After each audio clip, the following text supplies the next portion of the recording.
Hello everyone, my name's Aaron Christensen. This is Horror 101 with Dr. AC, celebrating classic horror throughout history with new episodes every Friday night. 1980's The Shining remains one of the most iconic and unsettling horror films ever made. Based on Stephen King's novel, but wildly reimagined through writer-director Stanley Kubrick's unique vision, this masterpiece of modern horror tells the story of Jack Torrance, a recovering alcoholic and aspiring writer who takes a job as the winter caretaker for the isolated Overlook Hotel. As the unforgiving Colorado winter traps him, his wife Wendy, and their son Danny inside, supernatural forces send them spiraling into madness and unforgettable terror.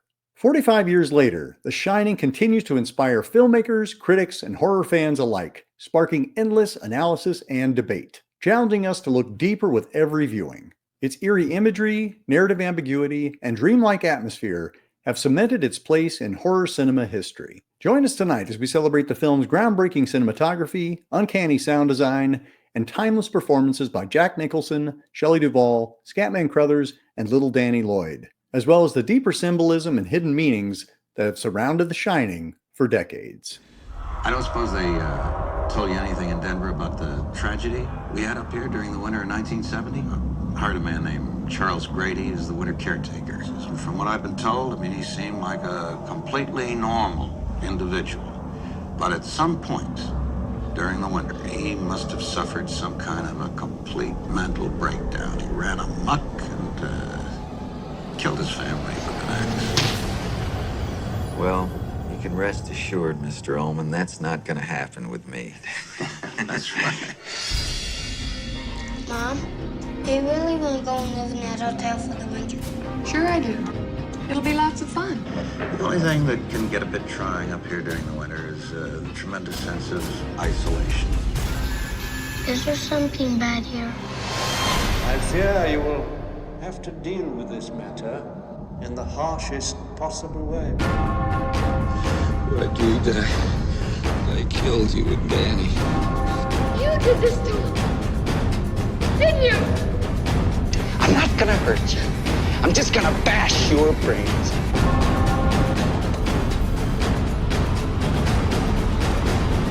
Here's Johnny. It's time to wander the halls of the Overlook and maybe step into room 237. We're going to be talking about The Shining today, celebrating its 45th anniversary, and we have an amazing panel to chat about it with me. Let's bring everybody in, and let's say hello to Bobby Zier of Lugosi Theater. Hi, everyone. Daniel Ekholm, beaming in from Sweden. It's good to be back. Kate Estrella, coming in from New York. Hello from Hell's Kitchen. Anna Marie Cox, coming in from Texas. Yes, hi from Austin, where it is hot as hell. And Anish Jethlamani, beaming in from Chicagoland. Hi, everyone. Here in Chicago, home of the new Pope. And we are going to be talking about The Shining from 1980, and we'll also touch upon the miniseries from 1997, as well as the sequel, 2019, Dr. Sleep. And we will be talking spoilers for the novels, for the TV series, all things Stephen King, Kubrick, etc. Thanks for coming on the show, everybody, and welcome. It's 1980 when this film comes out, but I remember seeing the commercials on TV. And there was just that silhouette of Jack Nicholson limping along with the axe. And I'm like, I don't want any part of this. Then I read the book in high school, and it was the definition of a page turner. I think I read it in like 3 sittings where I was just tearing through this book. Once I finally encountered the Kubrick version, they are not exactly the same story. So we're going to be talking about kind of the differences and things we like about each, things maybe we don't like about each. Bobby, how did you come to The Shining for the first time? Honestly, I don't remember the first time I saw it completely. This was one of those movies that we always watched in my dad's house. It was always on TV, and I was always seeing bits and pieces of it. And like my family would quote it. Like the phrase, like, it's okay, he saw it on the television and we're concerned about him. Like those are things like my dad would just say all the time. So it was honestly like a movie I kind of grew up on seeing. And then when I finally got it on videotape, I just like loved seeing the whole thing together. Daniel, how about you? Yeah, I think it was like in the late 90s, and me and my friends were just looking around my friends' parents' videotapes and what the hell is The Shining? And then we put it on, and then right from the start with the music and everything, we know that we fucked up. Or and then I've never been so afraid in my whole life. I think like the ride home was more scary than the movie itself. Kate, how about you? How did you come to the movie for the first time? Yeah, I watched the movie before having read the novel. Usually I would do it in reverse. You know, I'm a book person, a librarian, and I watched it with my sister, and it was definitely the first film I saw where I realized movies could do something other than be sentimental or funny, or, you know, just merely entertaining. And I think in the documentary Room 237, Bill Blakemore repeats over and over again, what was that, you know, after seeing it? And we both kept doing that. We weren't sure. We were deeply unsettled. I think I was in high school, and it's been now a favorite of ours ever since. And Anna? Well, I'm a huge Stephen King fan. So I'm pretty sure that I read the book before I saw the movie, although it's one of those things I can't remember not knowing about it. But I also think my very first exposure was probably a Mad Magazine parody of it. Because as a kid, that was what I was allowed to read, right? My parents had no problem with me reading Mad Magazine, even though it regularly satired movies that I really shouldn't be seeing. I remember so my favorite movie of all time is Alien. And I remember my very first exposure to Alien was actually reading the Mad Magazine cartoon of it. I would say that my relationship to it has changed over time. And I'm sure we'll talk more about this, but it was my ex-husband's favorite movie. Yes, that might color things a bit. And I think that caused me to kind of re-examine it a little bit. You know, I appreciate this movie more than I like it, if that makes sense. The book is actually probably one of my top 10 favorite novels. Yep. So, but I don't think that's the reason why I have mixed feelings about the movie. I think. No, yeah. We'll definitely dig deeper into that. Anish, welcome to the show. This is your first time on. I know. And Anna, it's your first time as well. Yeah, I'm glad to be here. I came across it in the video store, you know, when we used to have video stores, where it would be sitting on the VHS shelf, and you see a picture of Nicholson, the famous picture of him saying, "Here's Johnny" on the cover. I didn't really associate it with Stephen King at the time. I didn't know Stephen King had written a novel that the movie was based on. It wasn't until actually I saw my first exposure to Stephen King was Maximum Overdrive in '86 when he directed that movie.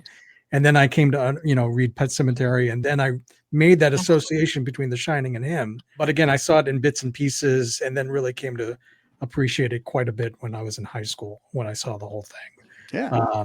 But yeah, I even watched it again to, prepare for this, and just uncovering so many things on my umpteenth watch of it. It's just a great movie. Well, and I think this is more a Stanley Kubrick film than it is a Stephen King film or a Stephen King adaptation. And it is, as I was watching it this most recent time, I had just reread the novel and watched the miniseries, and I hadn't watched them all that close together before. Similar to, let's say, like Frankenstein, the 1931 Frankenstein. That is a terrible adaptation of Mary Shelley's novel. Like, it's not a good adaptation, but it's a great movie. And I think the same idea can be applied here, in that it is a movie that has a lot going on, but it is not interested in the same things that the source material is interested in. And I think, Anna, that's kind of what you were talking about. Like, as a Stephen King fan, if you were coming to this one, you might be a little disappointed and or thrown off by it. Even as a kid, I think I was probably aware enough of the mediums. A kid, I probably saw it in high school. I knew I wasn't going to be getting the Stephen King book, especially Mad Magazine had trained me for that. I remember later, when I became enough of a King fan to really read all of his interviews and get interested in his backstory, being kind of surprised at his infamous distaste for it, because it's objectively a masterpiece. I would say. And again, I kind of feel like I want to just be very clear. I appreciate it as kind of like as a personally as a fan of film, and it's so perfectly made. One of the reasons I love Alien actually is that it is a film in which no shot is wasted, no line of dialogue is wasted. And I think The Shining achieves that as well. Like everything in that movie means something, maybe not in a 237 way. But Kubrick is I understand why the conspiracy theories about this movie exist. But I will say I'm in recovery. And so The Shining, the book, has a really special place in my heart because it's a book about alcoholism, right? And that is not a concern of Kubrick's. That is, Jack's sort of journey with alcoholism isn't really part of the story. I mean, this is a story about other things. And I'm sure that's one reason why King probably had a problem with it, because it's such a personal book. Like even though it's one of his earliest books, or maybe because it's one of his earliest books, I think it is so dovetailed with his own personal journey of recovery and relationship with his family. It's an incredibly vulnerable book for King, right? And what is Kubrick? What's the opposite of vulnerable?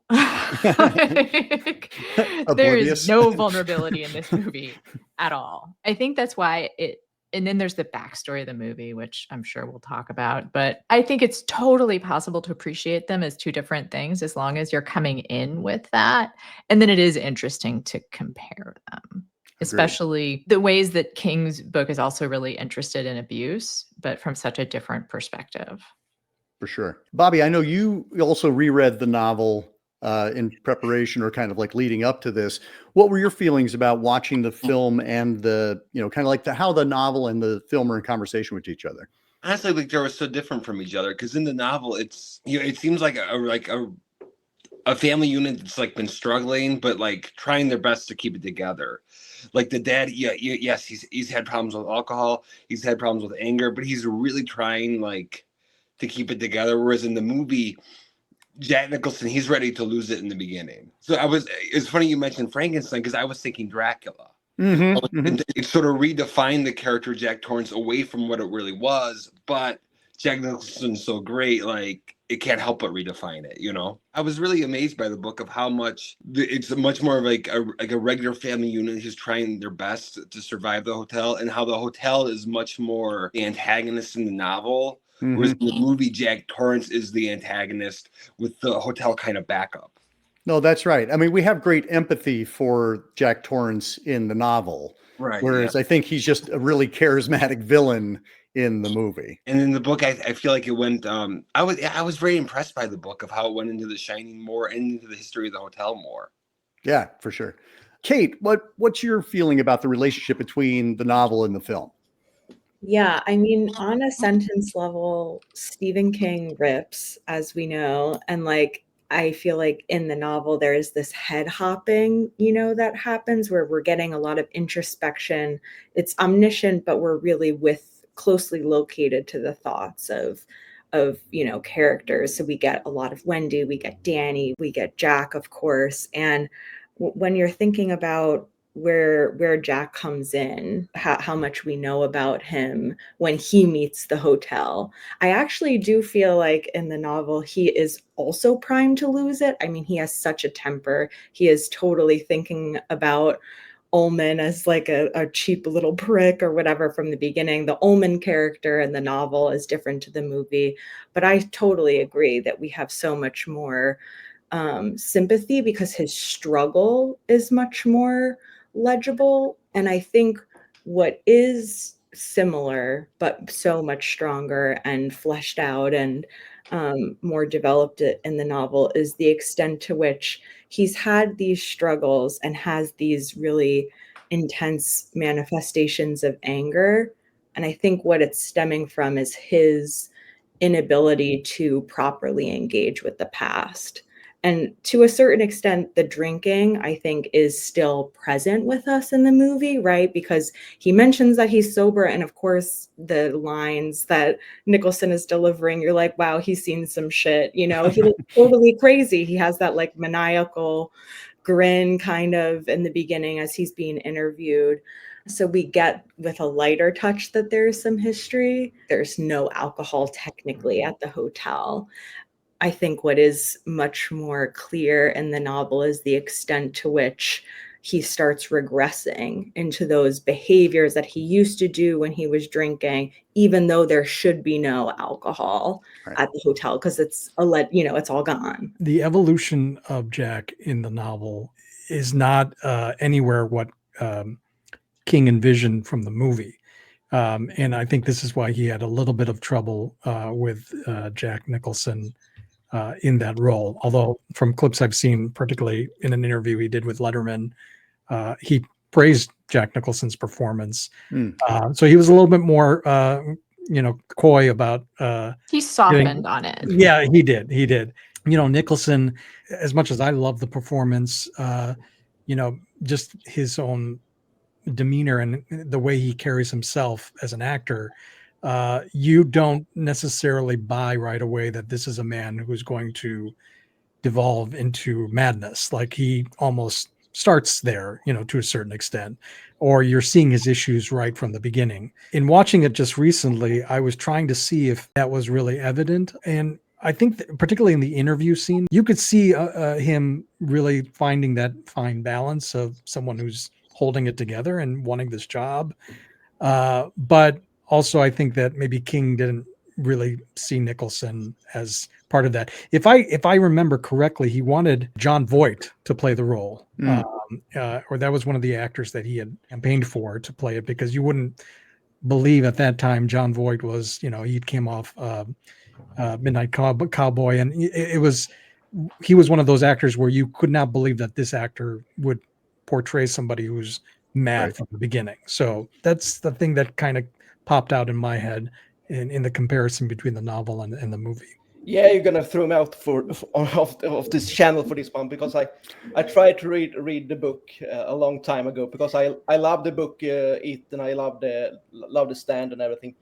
But after 3 chapters, I gave up, because I love this movie so much. I couldn't really feel what King wanted me to feel, I guess, because I thought it was like after 3 chapters, nothing really didn't really happen. So I just threw it away and then didn't open it. But I understand why King doesn't like it, because like the other people say it's about his journey about drinking, and you can't really see that in the Kubrick film, especially there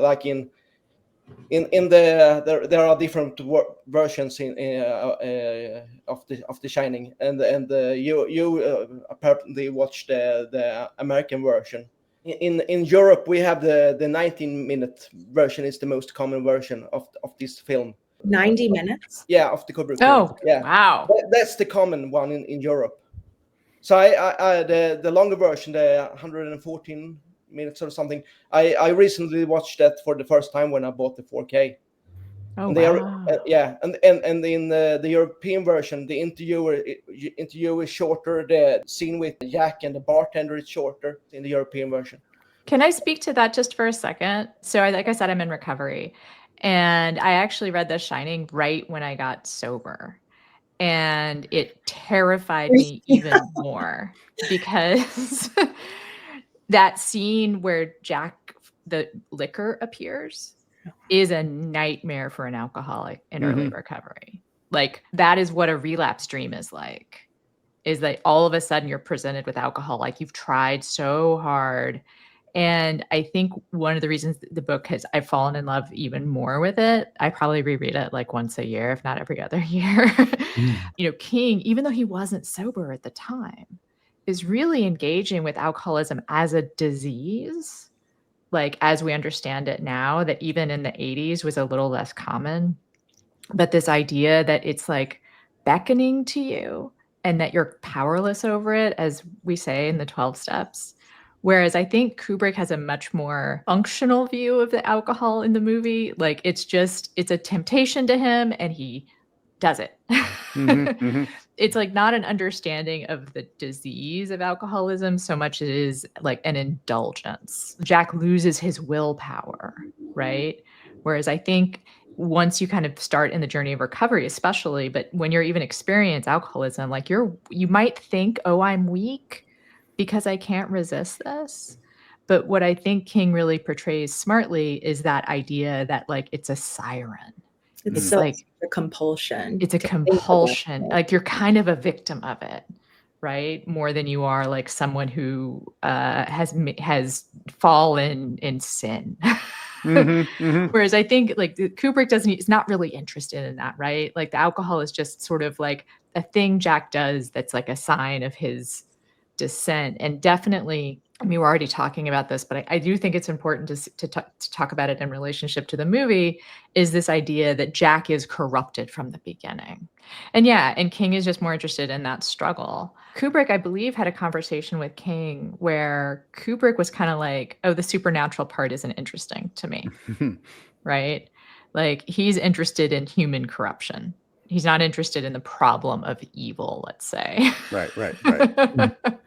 And King is interested in the problem of evil and choice. Once you decide to go a little bit down a road, like how difficult it is to pull back. And it's not your fault that you can pull back. And like one of the reasons why I love King is all of his villains usually have a point at which they're like, oh no, like I don't want to be doing this. Like I have a shred of humanity in me. And how does the book end, right? Jack actually sacrifices himself for his family. That's spoiler alert. That's not how it goes down in the movie. Not how the movie ends. Like the movie ends with Jack as corrupted as he's ever been. I just wanted to sort of pop in and make sure to underscore this idea between like kind of a holistic and modern view of alcoholism, where the alcoholic is caught up in something they can't control. And then Kubrick, who seems to have what I would say is a much more like what society tends to think of as alcoholism is like, it's your fault.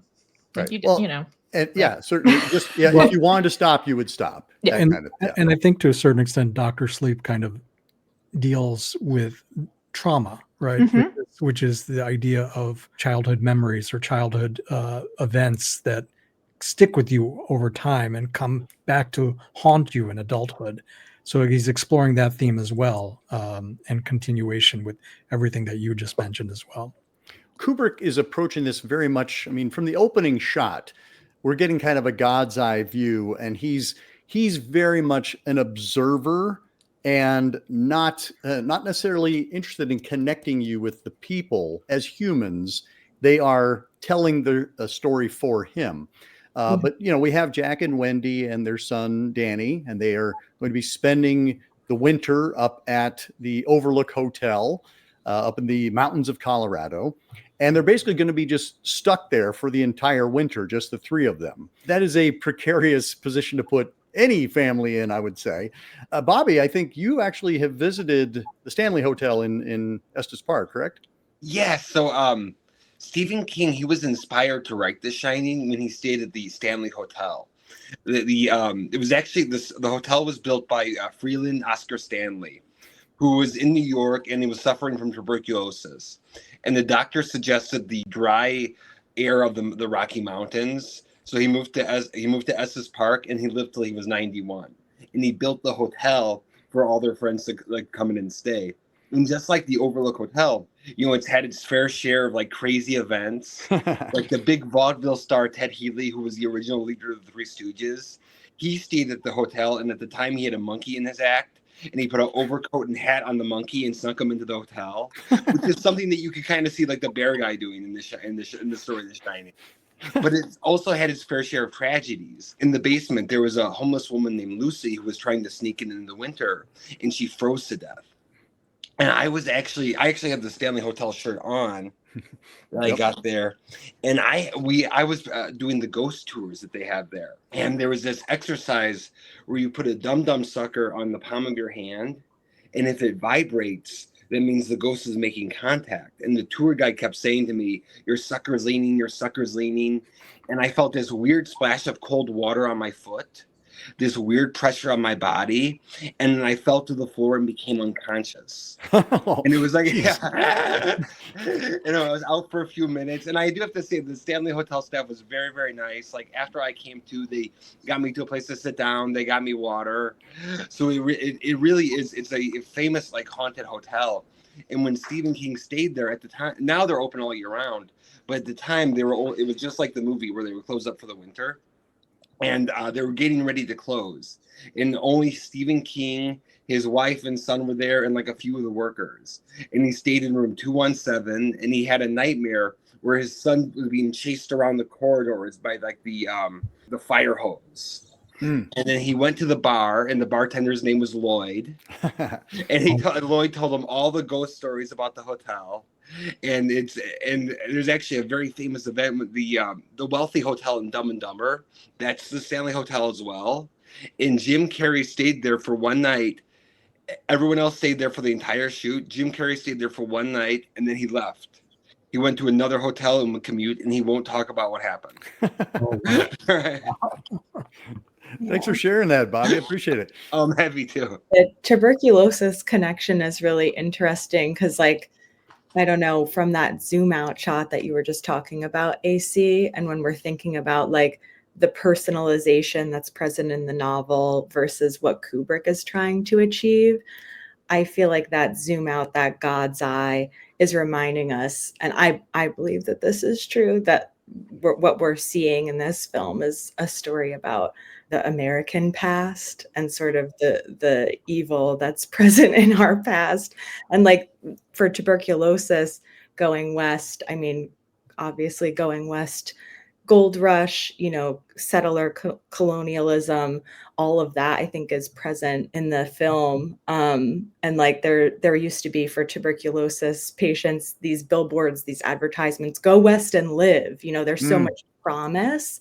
And for this family, this is their chance to go west and live and try again to be together again. That's something that's more present in the novel, but you know, you get the sense that they're escaping something. And in Vermont, even in the film, with the dislocated shoulder that we finally get from Jack's perspective at the bar, which is significant.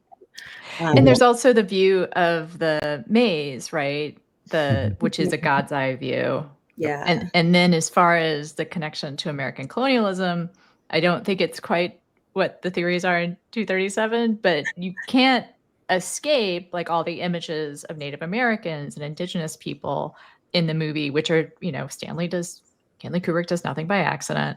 Right. And then I wonder if part of it, to me, is the idea that all of the indigenous images that are in the movie are decorative. Right. There is the ghosts of these Native peoples, and there's their pictures, right? But that's all there is. They have been reduced to flatness. They have been reduced to just what we need them to be in order to decorate this incredibly indulgent like palace. Yeah. Right? I think I'm thinking something similar in the sense that Wendy, when they're walking through the lobby, asks if all of the decorations are authentic. And then responds like they are reproductions, or the word is maybe important, but that they're inspired by it. So they're not real. And I feel like the implication for me there, because like all of the ghosts and the harmful demons that we meet in the hotel are not, you know, like Native American burial ground, you know. Right. I didn't mean like they're present as ghosts. I guess what I meant is like there's like the.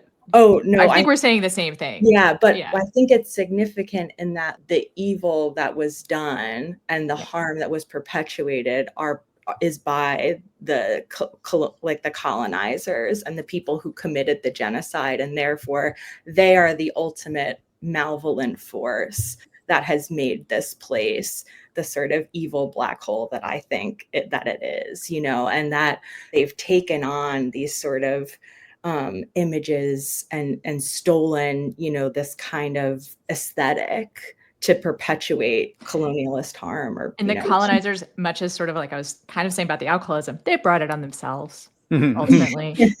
Right? Like they did it. The cycle of violence, they started it. And it's not being revisited upon them by the Native Americans. Right. They committed the violence and the violence comes back to them. Yeah, they're stuck in an Ouroboros, and I think that is what I'm excited to talk about, some of the visuals in the film too, because I think that the repeating patterns and the dissolves are talking to us a lot about time and past and what overlays are saying about the past not really leaving us or something. Speaking of the visuals, I just wanted to mention really quick because I think it's important to note this. With everything said, I think there's also an element here of the environment that the movie is set in, especially the imposing mountainscape where Mount Hood was kind of the backdrop of where the opening shot is.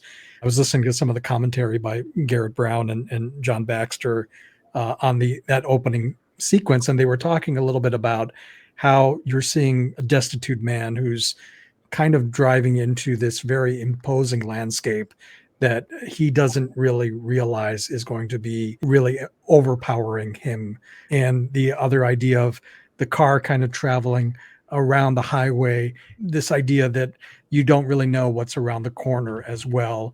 There's unpredictability, there's chaos, there's the imposing figure of the mountains, the landscape, and just that sort of Steadicam shot that they did on a helicopter to capture that entire landscape was kind of innovative at that time as well. Garrett Brown talks about that in the commentary, which I highly recommend if you ever watch the movie again to listen to that commentary. It was really, really insightful.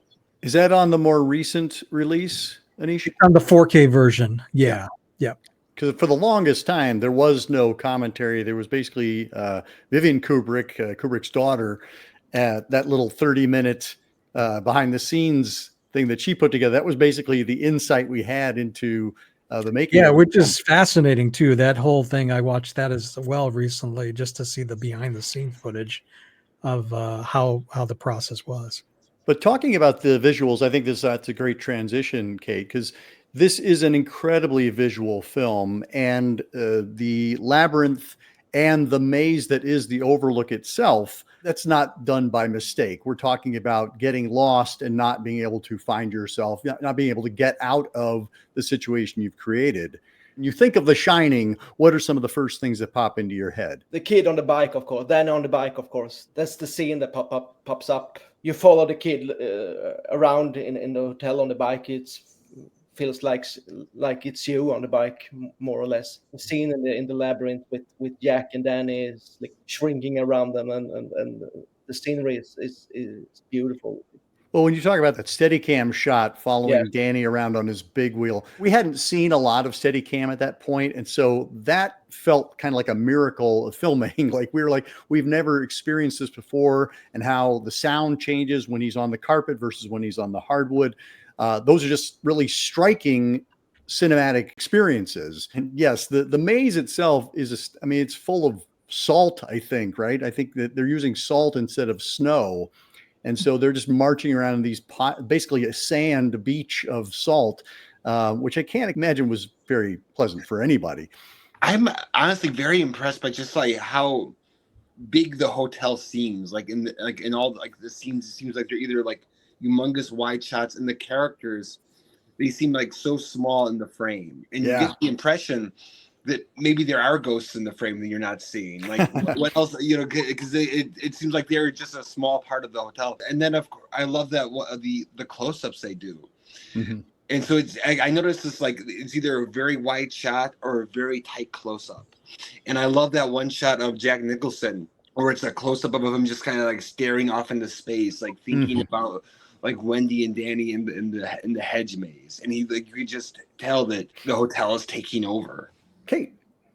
Oh, it's got to be the carpets for me. I mean, holy carpets. I feel like that hexagonal carpet just is so strong in my mind, and like that there are echoes of that carpet, the carpet in 237, the another sort of repeating concentric, the maze, and then the repeating photographs, the repeating patterns in the gold room, carpets, and also like the bright red that I think Danny and Wendy pretty much only wear throughout, and the red brightness of the elevators. I mean, whose mind was not blown to see the big crimson wave of blood gushing out of the elevators? Those for me. And then the crossfades too are just, I think one of my favorite dissolves is, I think it happens kind of a couple of times, but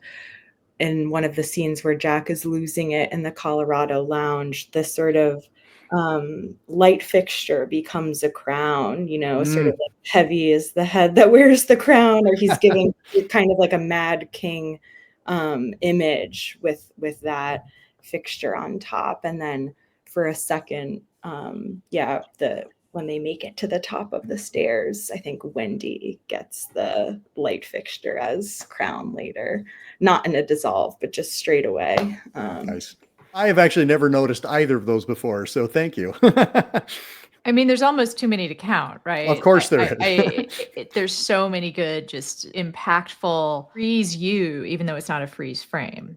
And I think I'd have to say the opening, which the music is an incredible like accompaniment to. And I wonder, we talked about the Danny on his big wheel, and I think it's almost impossible to separate the sound design from the images. That's one of the things that makes it an immersive movie, right? Is some of those images that we're talking about, you can't separate from the sound that you hear while it's happening. I would also say the bathroom, that red bathroom. And I also think the twins, which might have been the scariest thing that as like a young person, I don't think I was a kid, but probably in my teens for some reason, like that was really terrifying. And it's interesting to me, like the scene of Jack, I'll say one that doesn't strike me as scary, which is actually the axe scene. When Jack pokes his head in, that is not nearly as scary as him beginning to axe his way in. Right. To bring in kind of another King point, which is Danse Macabre. Like I remember reading that as again in high school when I was really developing my King fixation, I guess. And one of the things he said in there is, the monster behind the door is always scarier than the monster you see once the door is opened. So I think it's that beginning to hack his way in when he, and Jack Nicholson, famously former firefighter, right? And so he knew how to handle that axe, and the confidence with which he swings that axe, I think is really part of what makes it so terrifying. He's going to get in there. He's going to get in there. The camera movement that Kubrick does, where he follows the head of the axe, and you get the momentum of that camera shift with each axe blow. And it's so amazingly, there's so much impact attached to that. As it were, right? Like you're feeling the shake of that door. And he does it time and again. And it works every single time. The hacking away is much scarier than him getting through. Like him getting through is almost inevitable. I also think it's funny that Here's Johnny is now more famous for The Shining than it is for The Tonight Show with Johnny Carson, which is what, Nicholson was. Young people especially probably don't even have any idea. They're like, what are you talking about? I will echo the red bathroom scene was one that really stood out to me. Interesting to note that I think that one of the things that happened in that bathroom scene, the way Kubrick shot it, was they had a definitive line of a 180 angle of the camera to be able to capture two actors, because they didn't want the viewer to get sort of confused, or making sure that the camera doesn't go more than 180 in a particular scene. Well, he broke that convention with that scene. He basically tried to create the camera all around the two actors in that scene, and so that was an interesting, and also sort of the use of mirrors all throughout the film, particularly in that scene as well. Mirrors become such a tremendous backdrop to all of the scenes that you're watching. It's hard not to notice that some of the things that he did in the movie inspired others. Recently I'm thinking about what I saw in The Substance, the Demi Moore film, where they borrow a lot from The Shining, and you can see the inspiration with these clean lines, very, very bold colors that are used, empty spaces, and using sound to really kind of highlight the feeling that he wants to be able to portray in the scene. And then one other scene that I think really hits me every time I watch it is when Nicholson goes into the bathroom and the woman is there with the shower curtain opening slowly, and just the silence and sort of the tremendous impact of that scene in terms of how it's being portrayed is still really, really resonant. Well, we've kind of danced around talking about the performances, but let's go ahead and just dive headlong into it. I'm gonna put Jack off to the side for a second because I think we haven't really mentioned Shelly Duvall's performance, and she is kind of the anchor of this film. Even though Nicholson is kind of the spice, I think we wouldn't have a movie if it were not for Duvall's performance. And I'd love to just kind of shine the light on her. Oh my gosh. I mean, the things that Shelley Duvall's eyes convey all throughout. I mean, I feel like her as a mother, and this is clear in the novel too, because she's like reading sort of gothic romance on the way up to the Overlook, and is often thinking about like little horror images. And I think she says, oh no, Jack says on her behalf, you know, she loves horror movies, like when they're talking about the possible ghosts at the hotel. Right. And you get the sense even that this is a sort of strange and wonderful woman. Like, she's so specific, and that I think is Shelley Duvall's performance. And I wish so. The Kubrick archives, I think, are mostly at the University of the Arts London.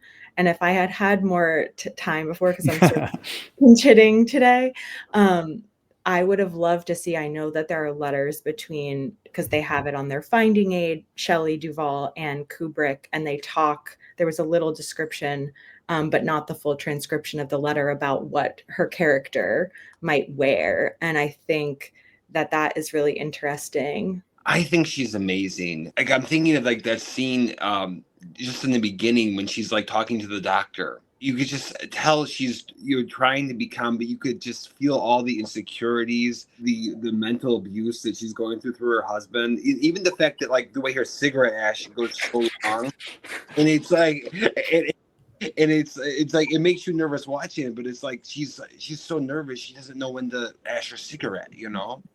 In actual recovery, 5 months is amazing, but the way she says 5 months, it's like she has no confidence whatsoever in Jack Nicholson, actually, you know.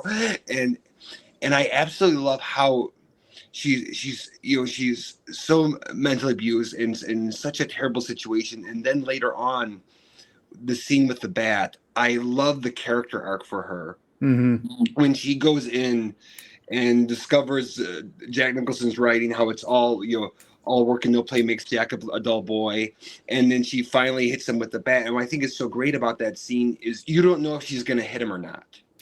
You don't know, because she's been so just under this horrifying thumb of Jack Nicholson this whole time.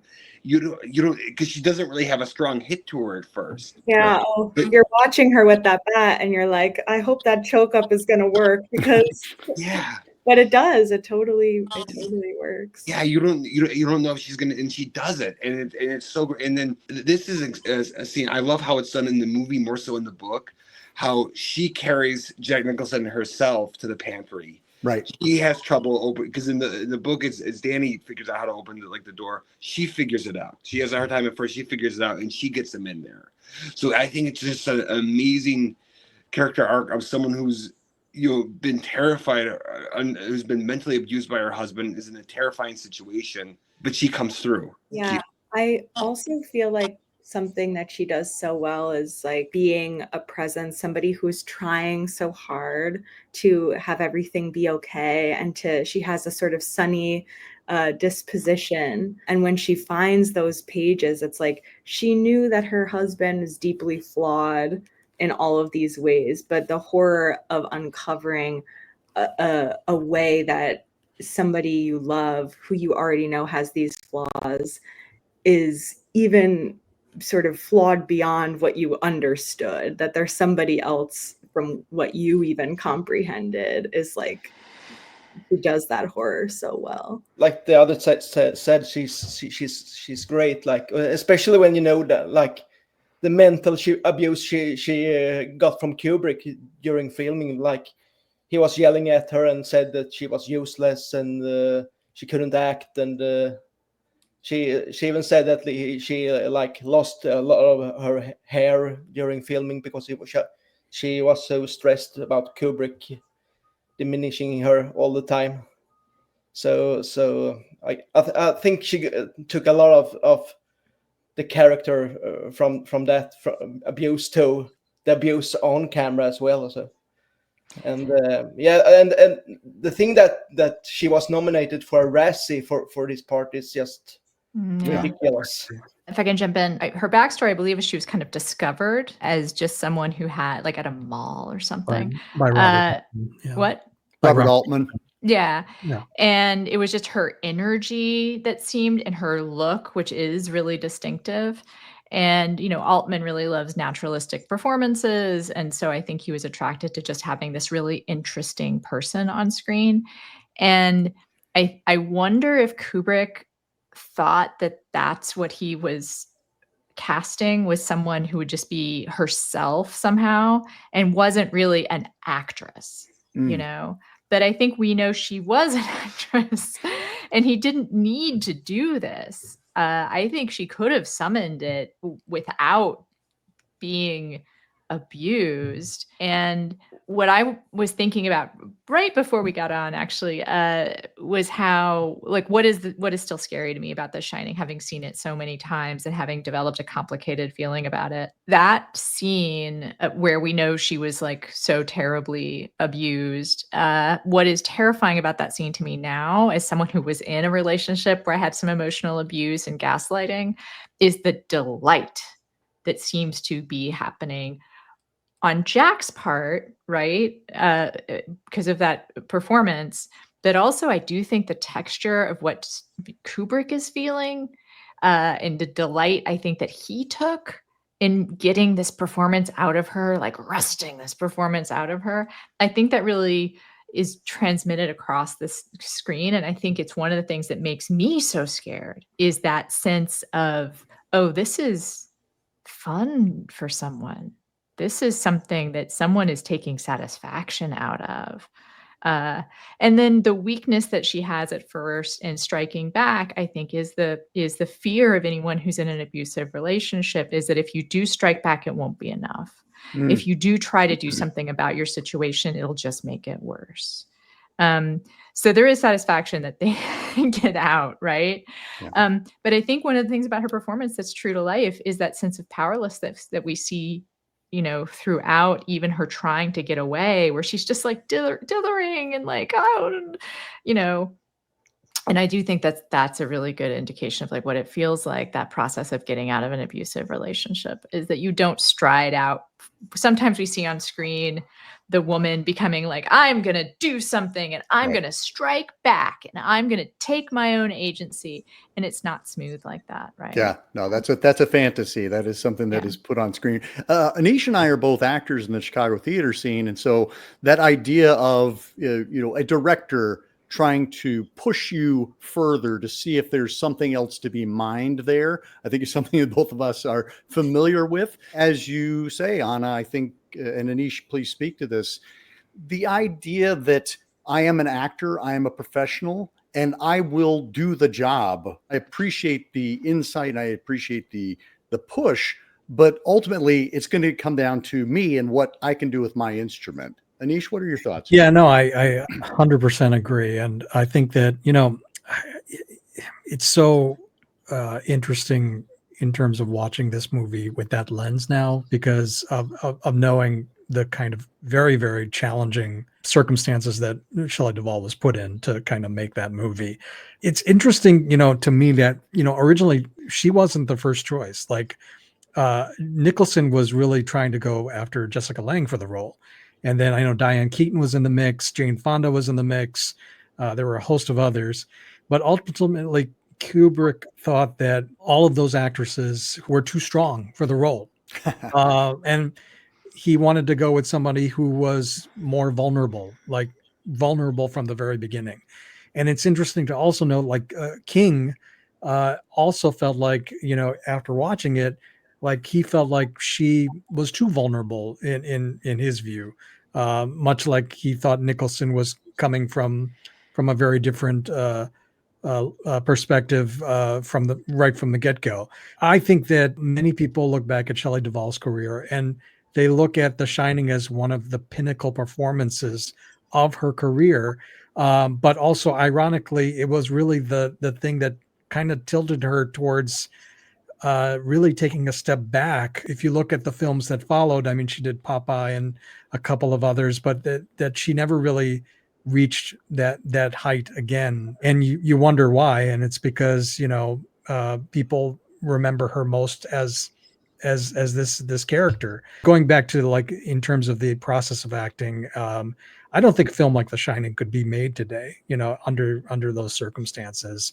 What she was pushed to do was really, looking back at it now, just unacceptable. I think that there would be a rightly criticized look at the process of making that movie. And the question is, like, was it even necessary, right? Well, that's just it. Like the power dynamic between those two. Yeah, she talks about it too. If you look at some of the behind scenes, she is in the documentary from Vivian Kubrick, where she's interviewed. You can see it right there. She's saying right there, he's pushing me to these limits, and I know that we're having this really contentious battle in trying to get to where we want the character to live. But she also admits at the end, like, it's necessary to go through that to get to that final performance.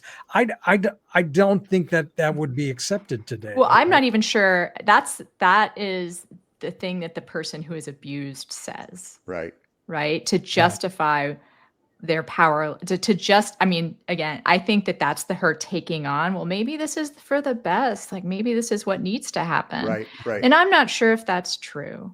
Well, and let's also think about the fact that we've got, like, the daughter of the director is the one who's got the camera in front of your face, and the power dynamic I was alluding to, you've got Kubrick, who's a legend at this point. Yeah. He is a acknowledged genius director.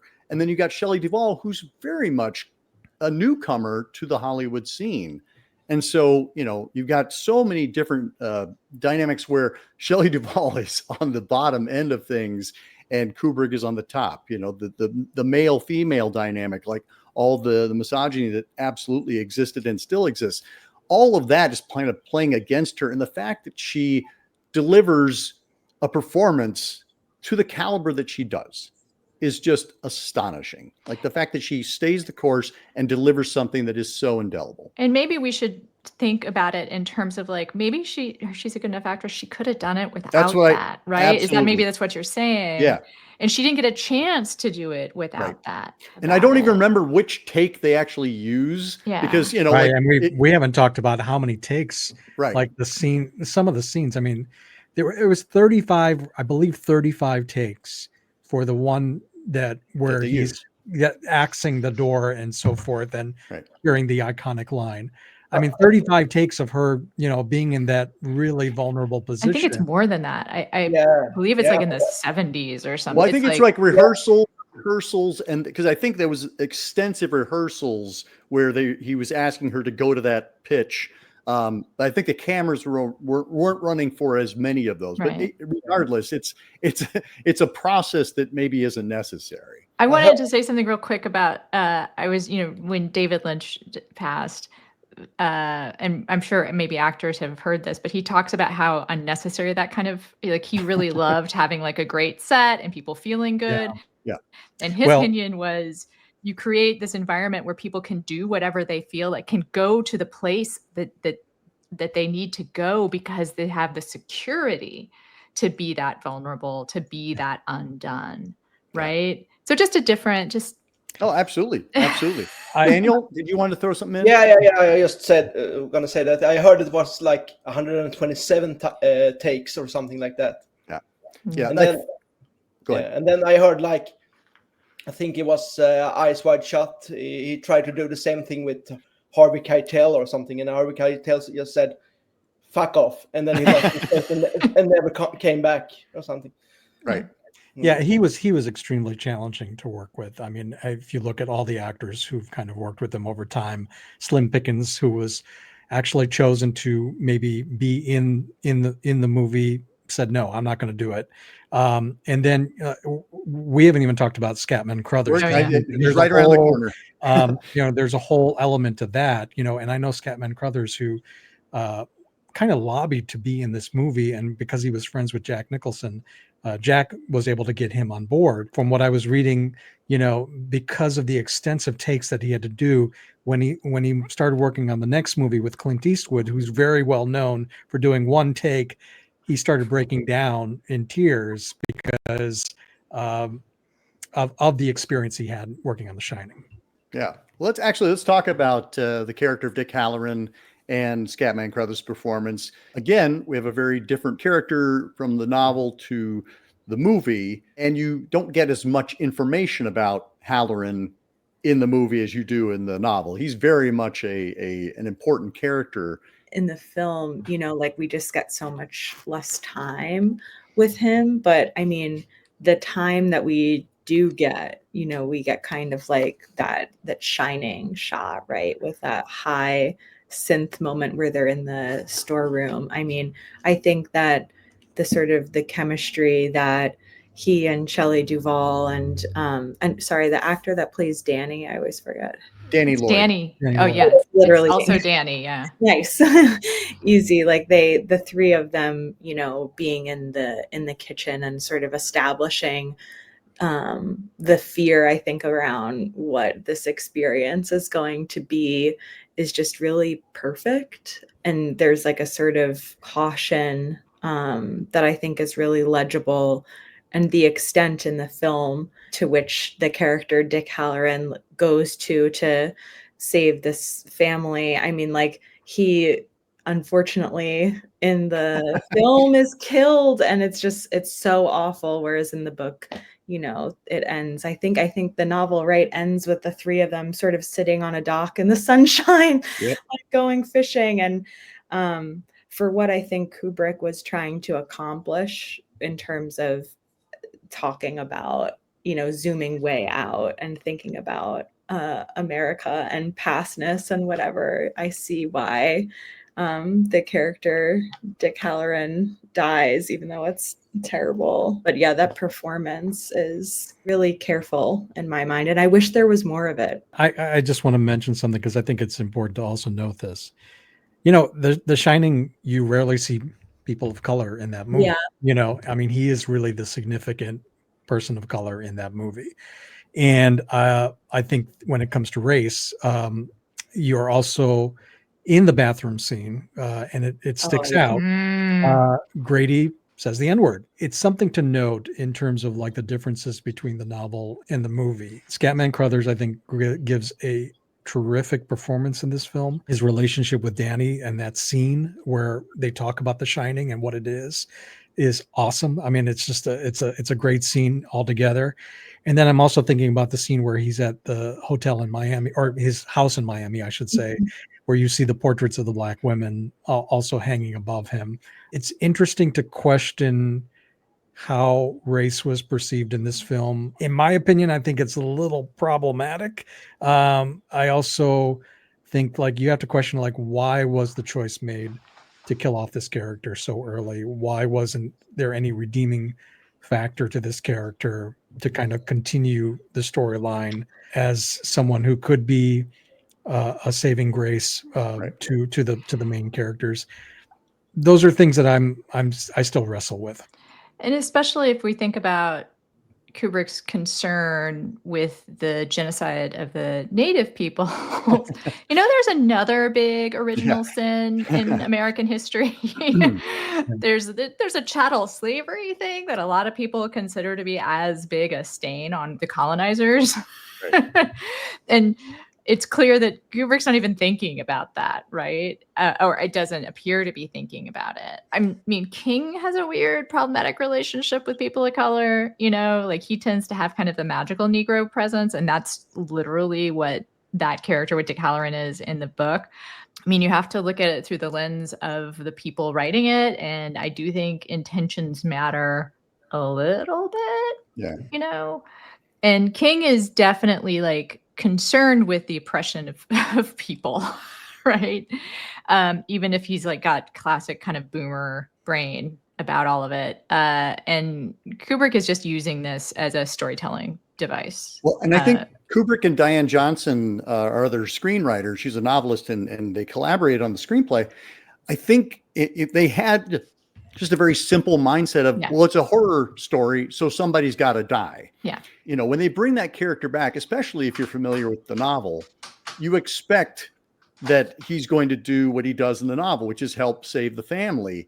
And so I think as a execution of horror, to have that character get killed off is such a blow, literally, to the heart, where we're like, no, he's worked so hard to get here. Bobby, what are your thoughts about Dick Halloran and kind of The Shining in general? You've been very open about your autism. We see Danny as this person with this kind of gift, but it also feels like something that is not a gift for him. It's funny you mentioned that, because even in the book, they mention Danny being tested for autism when trying to figure out what's going on here. And in the book, it seems like the parents are much more accepting of it, whereas in the movie, it feels like they're aware that he has an imaginary friend, Tony, but they don't really know what he's seeing. He doesn't really talk about it. You get the impression that Danny is very much in his own world as a character.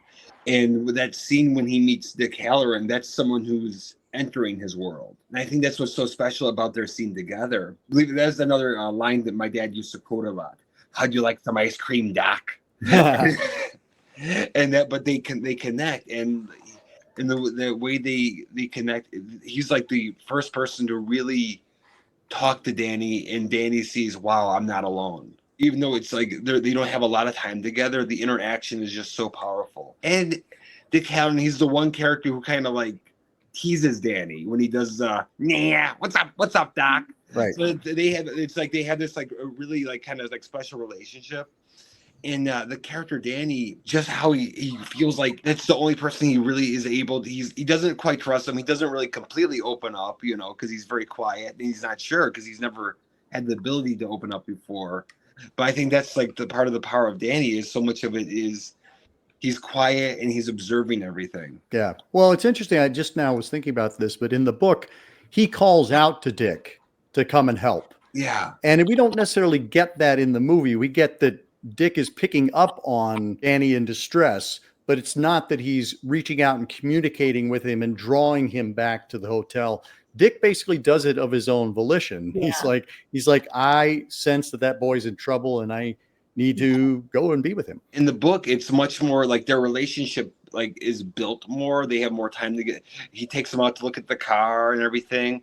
Whereas in the movie, it's more like their actual relationship as two characters. They don't have a lot of time, but it's more that I have this special gift and you have this special gift. Yep. And we're linked because of that. And it's interesting that it's a really sharp cut at the end of their conversation together. Then suddenly it's, weeks later and we're with the family in the hotel. Like we don't really get a send off of Dick Halloran. He just is gone from the movie. Right. Yeah. It's the bond of I found someone else who shines too. That's what you carry with throughout that scene, throughout the rest of the story. Yeah. AC, when you were talking about Dick sort of picking up on that, Danny shining out when he's in his home in Miami, which again is just makes me mournful, I think, in the way Anish was also saying that there's just like not a lot of development of this character, but there is above his bed, there's a portrait of a model, Aziz Johari, and that's like a real picture that was like apparently shot for a calendar that was never used, but she appeared in magazines and in music promotional images, album covers. So she was a well-to-do, I guess, figure at the time. But that portrait specifically is called Supernatural Dream. And I think that's like a really cool intentional symbolism that we get over Dick Halloran, and that like I wish so much. I mean, a man who's been alive for 60 years with this gift and also working at this hotel that is a Right. hellmouth. Like what else, is there left unexplored by Kubrick? We'll never know. And the thing is, like in the European version, you don't see, you see even less about Dick Halloran, because in the American version you can see all the time that he spends to get back to the Overlook Hotel. But in the 90s version, the travel back is much shorter. Mm. So it's so I'm glad that they did Dick a service in Doctor Sleep to get him more time. And even if like if you go back and read like it, you get even more in depth about Dick's character. So I felt it's too bad that we didn't see that. And I mean, there was the miniseries in 97, which was scripted by King. He did his own adaptation and is much more faithful to the events of the novel. But what's interesting is how not really scary it is. Whereas I think the Kubrick film is genuinely scary in ways that are kind of almost inexplicable, haunting ways. You just have a long tracking shot and then you have a spike of music. It's a jump scare where there is nothing to be scared of. I saw a little bit of it. I didn't get to see the whole thing, but I think that it was, to your point, faithful to a fault, and this is the push and pull, right, between adapting from a novel and trying to make a movie. Two very different forms of storytelling. How do you stay faithful to the source material, but make it appealing in a very different medium, and be able to concentrate the amount of time that you have and also tell it in a visual medium that will make it compelling and interesting to a viewer. And I think that's some of the challenge that happens when you are not able to really find that balance. And in this regard, I think that this is where maybe the miniseries fell short. Well, what was interesting is as we were going around talking about our favorite moments, I mean, almost all of them are Kubrick. They're things that Kubrick brings to the film as opposed to story elements that King's source material provides. It is all about the cinema of it as opposed to the plot of it. For the TV movie, I really I enjoyed I thought the actor Steven Weber did a great job of doing the book adaptation of Jack Torrance. Yeah. So I felt like he really I like how they did all the character stuff. I was really with, and because I enjoyed those old Stephen King miniseries like Storm of the Century and The Stand. I like the vibe of those, and I thought the actors did a great job, especially Steven Weber and how he did Jack Torrance. But it was whenever they were calling back to something from The Shining and doing a horror moment. Like the hedge animal, like the lady in the bathroom, like that. Yep. It didn't go anywhere near as scary as in the Stanley Kubrick movie, or so in the book it's the topiary animals come to life, right? And it's just like in the TV movie it looks kind of silly, whereas when you're comparing that to the hedge maze, which is just it's so psychological and the sense of being lost. So with the TV movie, all the character stuff, I thought they did a great job with. It was whenever it called back to something scary that you were thinking about the movie is when it fell short. If I can jump in, we were going to talk a little bit about Dr. Sleep. So Dr. Sleep was directed by Mike Flanagan. Yep. And what's interesting to me that I actually think the movie that Mike Flanagan has done that's in the most conversation with The Shining is not Dr. Sleep, but the Hill House series. And how that is, it's a haunted house story, number one. And it makes me think of something Bobby said, which is the ghosts that are just out of frame. And one of the scariest things about the Hill House is have y'all ever looked at the hidden ghosts? If you do a frame by frame analysis, which people do, there's almost a subconscious, there's ghosts in all these scary scenes. So it's a more literal version of that, but also about the generational cycle of trauma. And I guess I should say, I think that the Flanagan Hill House is in conversation also with the Stephen King book. I mean, obviously Shirley Jackson. But anyway, I just think that the Dr. Sleep, this is all a long way of me saying Dr. Sleep is an unsatisfying quasi-sequel as a film. Yeah. I like the movie. It is not a great movie. Well, I just watched it again last night, and I was surprised by how many callbacks to the Kubrick film there are. I didn't watch them close together the first time I saw Dr. Sleep. Watching it again, like kind of back to back, it's like, oh man, like the trip up the stairs and the fall down the stairs and the going through the hallways, and there's so many callbacks that Flanagan is throwing in. But it also doesn't feel like it feels very much like a director who is trying to tell Stephen King's story, as opposed to Kubrick, who is telling his story of the Torrances and the Overlook. Most of the times when you have sequels like these to such a iconic film or story, they don't do very well for the most part. So in that regard, I was actually pleasantly surprised by Dr. Sleep, because I kind of came in with very low expectations. How are they going to be able to really fill those shoes of this original that so many people hold dear to their heart? But I felt like it succeeded in that regard, because it did try to achieve its purpose of staying faithful to the novel. And I thought Ewan McGregor did a pretty good job in the older Danny role, which I was also kind of surprised by. So that idea of kind of dealing with generational trauma, with dealing with childhood trauma, was really compelling and interesting to watch. Well, and I think it is kind of a miracle that it is a sequel to the Kubrick film while also being an adaptation of the King novel. Because I read the Dr. Sleep novel, and I was like, wow, how are they going to do this?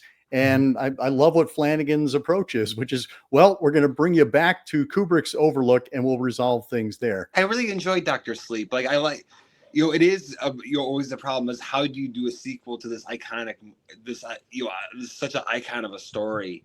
And I like that they took the angle, what would Danny be doing if he was grown up? And how he's still that very quiet, very introspective, very like in his own world. You get the sense from the adult Danny Torrance.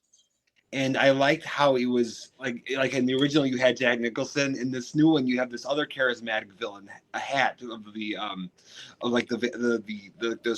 soul sucking vampire group. Yeah, Rose the Hat. Yeah. So I liked how they integrated all this, like this whole new story. But then you still got, part of a sequel's job is to create something new, but also to bring back what you loved about the original. So I love how last act you do go back to the Overlook Hotel.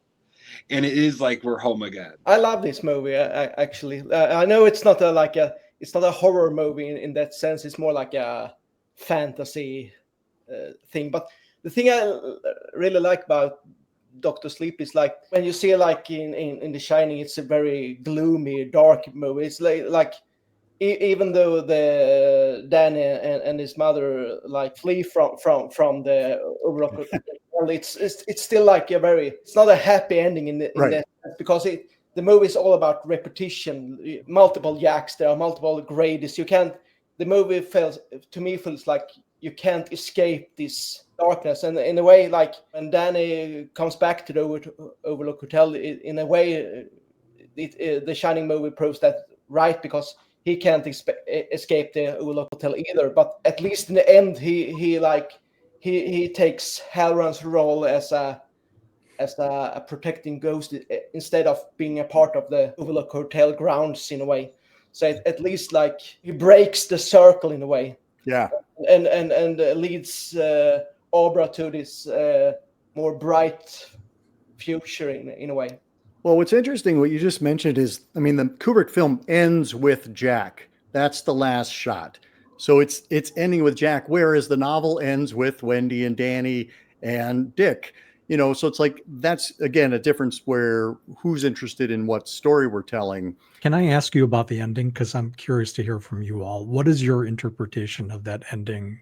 The July 4th photo? Yes, of him being in that photo of that time. I'm just curious, like what your thoughts are on the ending of the film.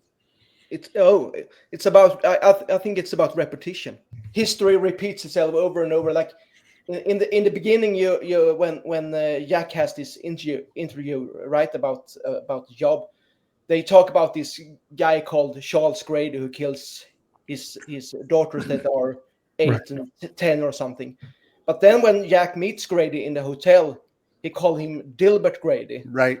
And his daughters, you can obviously see they are twins. So it's a different Grady, and in a way there is a different Jack as well, because Grady says, "I have always been here. You has always been here. You have always been the caretaker, right? There are a repetition. There are multiple Gradys. There are multiple Jacks, and the evil circle goes around and around, and it never ends.